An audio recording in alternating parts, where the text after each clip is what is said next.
President George Bush, if I can recall it right, he attended one Christian concert.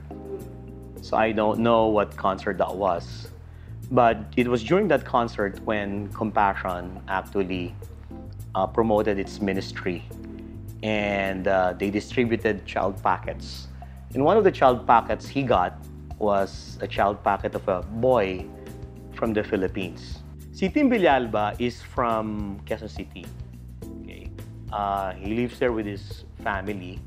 And he was sponsored through the work of one of our church partners there, Capital City Foursquare Church. George Bush, in his letters to Tim, is actually very engaging in his letters. He wouldn't just write parang yung typical, how are you, what are you doing?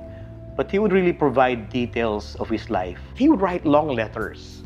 He would 2 pages back to back. He really had that time. It was his handwriting consistently. Tapos yung pirma, George Walker. But of course, the child had no idea at all that he was actually exchanging letters with one of the most powerful men at the time. What Tim particularly remembers is how encouraging his letters were to him. Particularly for a child living in poverty. Yeah, that was big. His first sponsor was not George Bush. Okay? It was another man.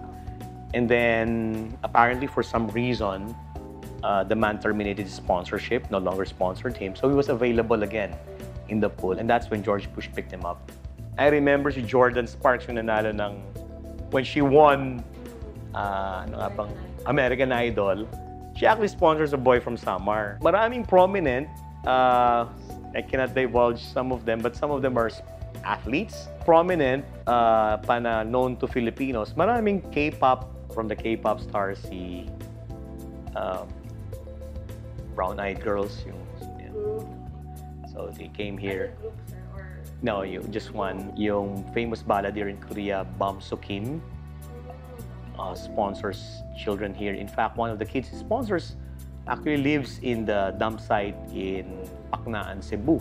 Aira Shin, who's this famous singer. Impyo Cha Impyo, who's a famous actor. And of course, people who came over here, like Daniel Henney, was of course a US actor already. We just breached 90,000 children just last December 31. So right now we have around 90,200 children in our program. We have thousands of alumni already.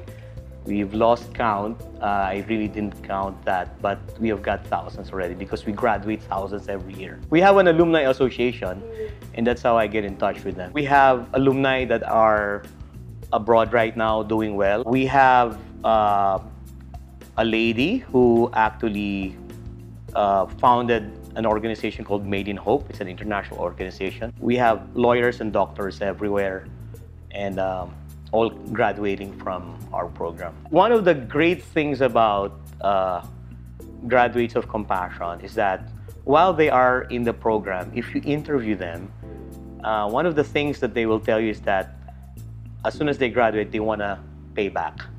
And it may not be paying back in terms of money, it may be paying back in terms of service. So you see a lot of them going back to the community and volunteering as teachers, volunteering whatever capacity that they can get involved in.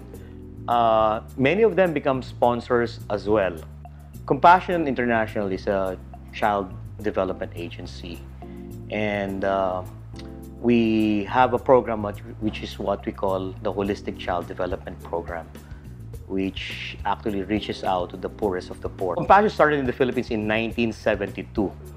Okay, it was one of those agencies before that was under the Philippine Council of Evangelical Churches. We work only with local churches working in the communities that we have identified as worthy to be covered because of the poor socioeconomic status. But in 1986, it became an independent entity outside of the PCEC.